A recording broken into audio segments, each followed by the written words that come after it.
Olá, meus amigos. Fazia tempo que eu não fazia um vídeo abordando alguns assuntos, então vai ter o filme, ou já foi lançado o filme Marighella, produzido pelo Wagner Moura, com dinheiro de captação de recursos, dinheiro de impostos, mas as pessoas estão se atendendo bastante ao fato da cor da pele do ator que faz o Marighella. Acho que é o Seu Jorge. Aquele menininha, menininha, menininha, só filé, aquela musiquinha irritante. Então as pessoas estão se tendo muito isso. Nossa, eles estão fazendo piada. Que agora estão troco invertendo, né? Pessoas de pele negra e pele branca, um representando o outro. Apesar que o ator escolhido é o de menos, porque nós estamos tratando de uma glorificação, uma exacerbação de colocar no pedestal uma pessoa que matou outras pessoas e tinha um poema sobre matar pessoas em seu livro, que é um guia de guerrilha urbana. Eu já tive acesso a esse livro, já li um pouco sobre o mesmo. Então, ele nesse manual de guerrilha urbana, ele fala de muitos preceitos de um treinamento, o cara causar problemas, sendo terrorista. E isso é muito grave. Então, o senhor Wagner Moura, ele está plantando Marighella como se fosse um grande herói, um bonzinho, que ele fez, por mais que fosse errado, mas era a forma dele restaurar a democracia. Primeiro, Marighella, ele não buscava restaurar a democracia porríssima nenhuma. Ele queria que houvesse a ditadura de esquerda e não uma ditadura de direita. Qual que era o contexto da época? O contexto da época era a Guerra Fria. Ou você estava do lado dos Estados Unidos, ou você estava do lado da União Soviética. Não existia meio termo. Ou você estava com um, ou estava com outro. Não havia uma forma de você ser amiguinho dos dois. Então, o contexto geopolítico da época era muito complicado. Então, havia sim muitos excessos, muitas coisas que hoje não são aplicáveis, porque era uma época muito conturbada. Em 1962 houve sim a crise dos mísseis, então eram contextos complicadíssimos. Então eram coisas que hoje não se aplicam. Por mais que hoje existe ainda uma certa tensão, existe, mas não daquela forma. Então não queriam que houvesse o avanço comunista no continente, por isso houve essas tomadas de poder e houve essas guerrilhas. Então, por exemplo, Dona Dilma Rousseff, Marighella e entre outros participaram de guerrilhas. Até a própria Miriam Leitão, que hoje é jornalista, tem outros, Fernando Gabeira e outros nomes fora os exilados. Então, era uma época bastante conturbada. E ele morreu numa emboscada pelo DOPS. Tanto que quem foi seu algoz foi o Carlos Fleury Jr., se não me engano. E ele perdeu sua vida dessa forma, num combate a tiros. Ele que matava pessoas com aranhado. E é tratado como herói. Por que Wagner Moura coloca como o negro hoje? Para criar uma narrativa que hoje o Brasil é um país racista. Concordo que o racismo ele ainda é muito presente no Brasil. Não vamos ser hipócritas. O racismo ele existe, sim. Mas quando ele fala que o Estado é racista, ele está cometendo diversas injustiças. Porque houve sim casos muito piores no passado. Mas quando ele fala que o Estado é racista, ele está assumindo que o Estado existe uma institucionalidade desse racismo. Coisa que na minha opinião é um pouco presente. Porque é a mesma coisa de ele dizer que a Constituição não vale. Então ele denigre sim a imagem de seu país. Porque o seu país não comunga mais dos seus ideais que ele pensa. A sociedade pode ainda ser muito racista. Sim, talvez. Já foi pior. Acredito que no passado já foi muito pior. O racismo dos Estados Unidos é muito diferente do racismo do Brasil. Porque o contexto que houve em cada região das Américas, inclusive eu quero entrar mais em diante nesse assunto, que o sul dos Estados Unidos e o norte dos Estados Unidos tinham sistemas econômicos diferentes. O norte dos Estados Unidos era mais industrializado e o sul dos Estados Unidos dependia de mão de obra escrava, porque era mais baseado na agricultura, e tudo no sistema de plantation, alguma coisa assim. E tanto que no Brasil também era uma dependência econômica gigante da escravidão. E só que teve uma hora que teve que acabar com essa chaga da humanidade, tá? Só que nos Estados Unidos o racismo ele era mais, esse sim talvez fosse mais institucionalizado que no Brasil. Tanto que lá não houve essa miscigenação que houve no Brasil. No Brasil houve sim uma miscigenação, até porque português é um cabra muito safado. Português ele queria passar rola nas Índias, queria passar rola nas escravos. Bicho é sem vergonha mesmo, e foi fazendo filho adoidado, foi misturando. Como nas colônias americanas vieram pessoas de seitas mais protestantes, mais puritanas, que foram expulsas pelo anglicanismo, né, de Henrique VIII, que era até a religião do Estado, vieram mais aquele povo batista e tal. Esse povo é mais puritano, assim, tipo trabalho. E enquanto no Brasil os portugueses queriam português é um bicho que a gente é descendente de português, o brasileiro, e é descendente de português em sua maioria, que eles comem as negras, que comem as índias e é bacanal, né, e tal. E foi isso. Então a própria mistura da sociedade brasileira inseriu, de certa forma, a todos nós. Tanto que até com a própria imigração mais tardiamente.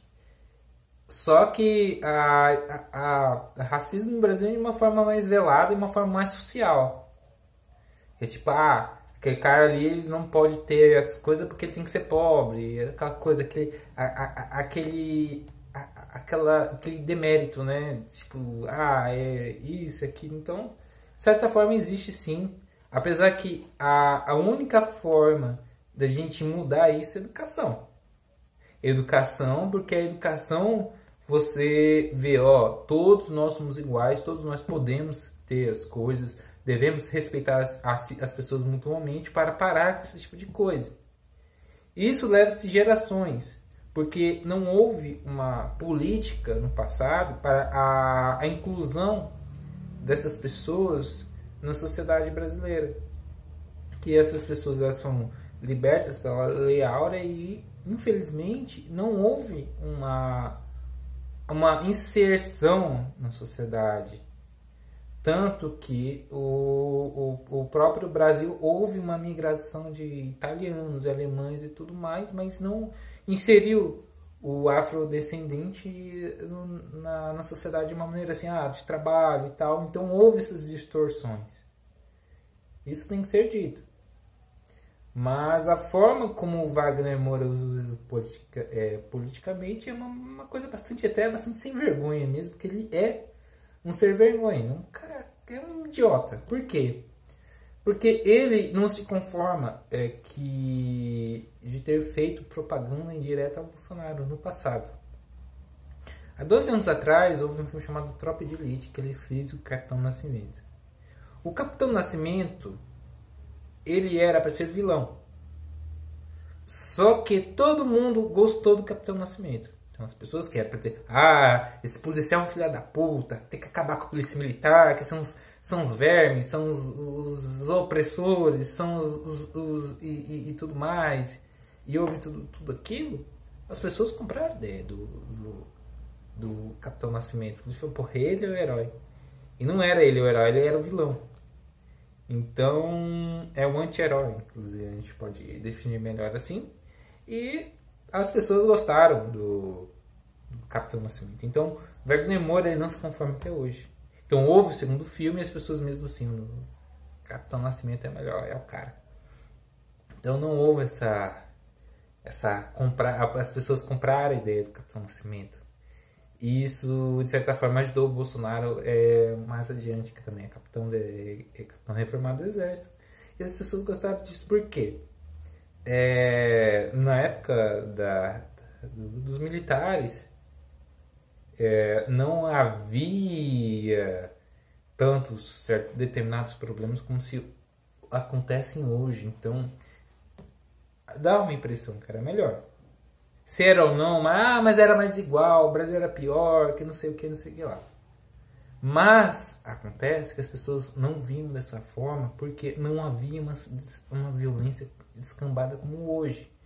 Então dava a impressão que era melhor. Não sei se era, por exemplo, mas as pessoas não tinham tanta coisa, não tinha acesso àquilo, não tinha acesso a lá, era pior, o dinheiro valia menos, tinha mais crise econômica, e tudo mais, os índices eram piores e tal, vai desmerecer aquela época.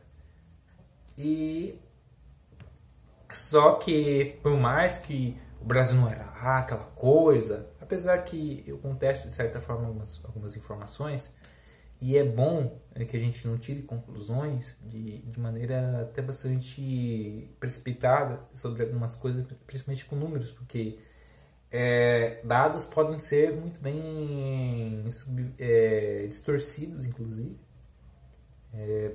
de certa forma, se você tem que ter uma certa leitura, uma certa interpretação, uma noção da realidade para você entender melhor as coisas. Então, por que as pessoas enxergavam que era melhor e teoricamente poderia até ser melhor? Porque não havia esta violência generalizada que nem é hoje. Então, de certa forma, as pessoas se sentiam mais seguras.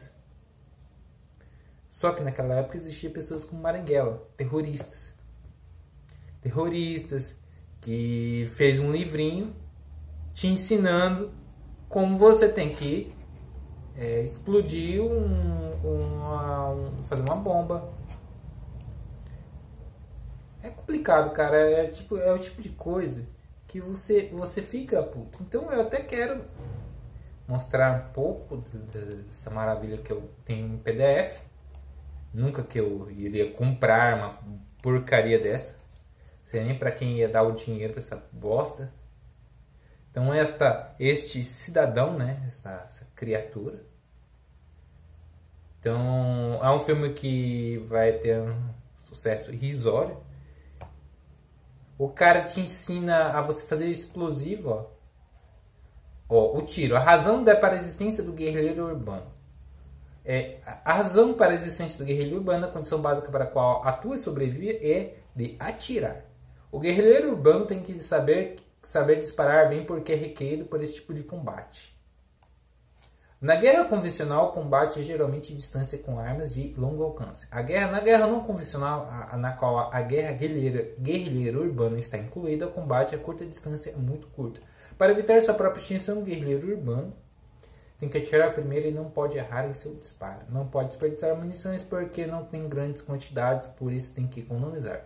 Tampouco pode recarregar suas munições rapidamente porque é parte de um grupo pequeno na qual cada guerrilheiro tem que se cuidar sozinho. O guerrilheiro urbano não pode perder tempo e deve se atirar de uma só vez. Então, este manualzinho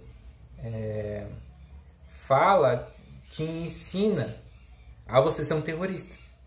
Então, a logística do guerrilheiro urbano. A logística convencional pode ser expressada pela simples fórmula CCEM, onde C é comida, o outro C é combustível, E é equipamento e M é munições. Então ele tem fórmulas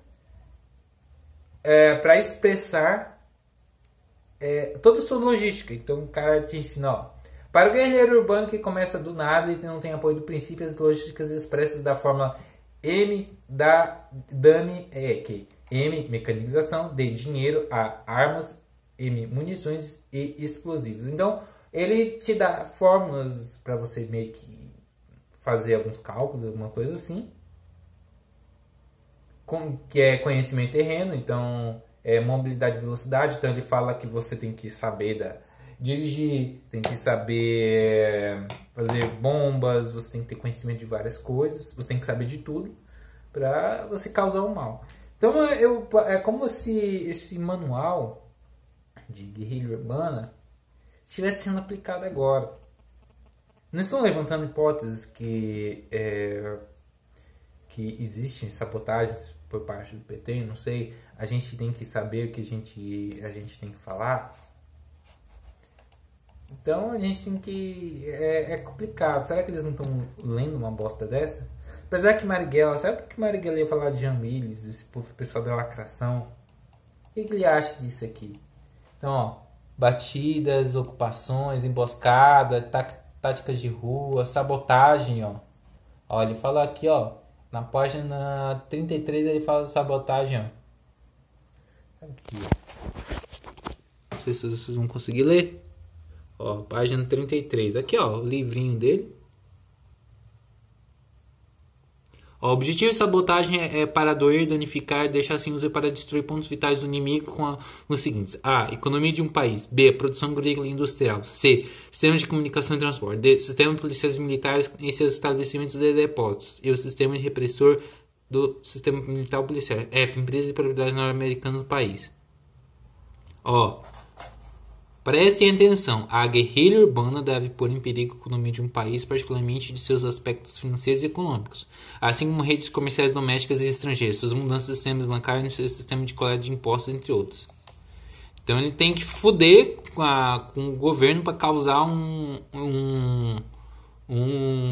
estabilização. Ó. Descarrilhamento de um trem de carga, contendo combustível, um dos maiores danos que pode fazer ao inimigo, como dinamitar pontos de vias. Sistema não pode ser de peso, o tamanho de equipamento rodante é enorme. Leva-se meses para reparar, reconstruir ou dano. Ó, por árvores estacionadas, vale deslocação de barreiras por dinamite, pontos destruídos por explosões. Ó, barcos, linhas telefônicas telegráficas, aquela época era muito dependente.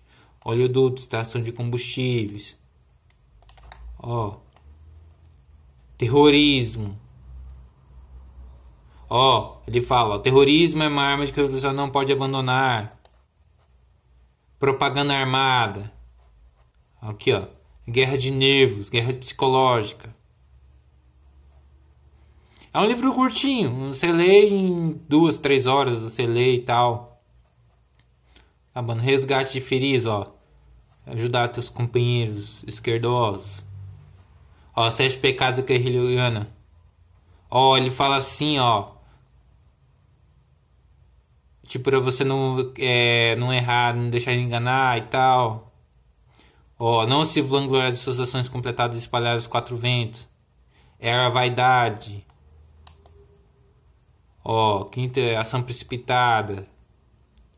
Quando eles estão mais enfurecidos. 7 pecados é o de não planejar as coisas e atuar improvisadamente. Apoio popular.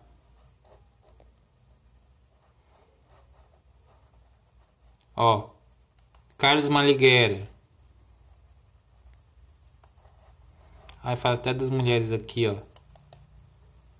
Homens da igreja, pessoal parece o tal do Frei Beto também estava envolvido. Então, ó, leiam essa porcaria. Leiam. Leia pra vocês entenderem quem é esse tipo de gente. Esse tipo de filho da puta que queria que o Brasil fosse hoje que nem a Venezuela, Cuba. Imagine se o Brasil tivesse escambado para a esquerda naquela época da Guerra Fria. Quanto tempo que o Brasil não ia se recuperar? Muitos de nós não iam nem existir, porque nossos pais iam morrer, ou nossos avós iriam morrer. Iria mudar nossa sociedade de toda maneira. Claro que houve sim alguns excessos do DOPS, do regime militar, tudo. Talvez tenha sido sim. Mas e se nós tivéssemos Che Guevara, Fidel Castro no Brasil? Se Carlos Marighella, que já foi até deputado, já foi preso anteriormente, bem antes do regime militar, inclusive pelo próprio governo Getúlio Vargas, tivesse a ascensão ao poder e falava que esse negócio de democracia é coisa de burguês, quantas pessoas não morreriam por causa disso? Parece que durante os 21 anos do militarismo no Brasil morreu mais de 400 pessoas, não sei. O pessoal da anistia fala que foi aproximadamente umas 400 pessoas. E 100 pessoas morreram, mais 150 pessoas morreram por causa desses caras. Quantas pessoas morreriam se o Brasil tivesse uma ditadura de esquerda? Aos moldes stalinistas e tal. Leninistas ou outra vertente maoísta. Muito provavelmente iriam morrer na casa de milhões de pessoas. Hoje o Brasil poderia ter um desenvolvimento muito menor, porque não houve políticas, não haveriam políticas de integração nacional. Por exemplo, o meu estado talvez não existiria como existe hoje, porque a sua ocupação se deu na época do regime militar. Não existiria a ponte, talvez, será que existiria a ponte Rio-Niterói? A usina de Itaipu? Eu acredito que mudaria radicalmente a nossa história. E querendo ou não, devemos reconhecer que era uma época ruim, era uma época que cada presidente tinha um botão que poderia destruir o mundo. O presidente dos Estados Unidos tinha um botão que podia destruir o mundo e o ditador lá da União Soviética também. Era uma época ruim. Existiam pessoas como Marighella que queriam matar pessoas, que queriam explodir pontes, destruir nossa infraestrutura, para que houvesse a tal da ditadura do proletariado, a revolução. Aqui, ó. Vou botar aqui, ó. Vou mostrar aqui, ó. Mini manual do guerrilheiro urbano. De guerrilheiro urbano. Desse filho da puta aqui, que agora tá sendo interpretado pelo Seu Jorge. Acho que é moreninha, só o filé.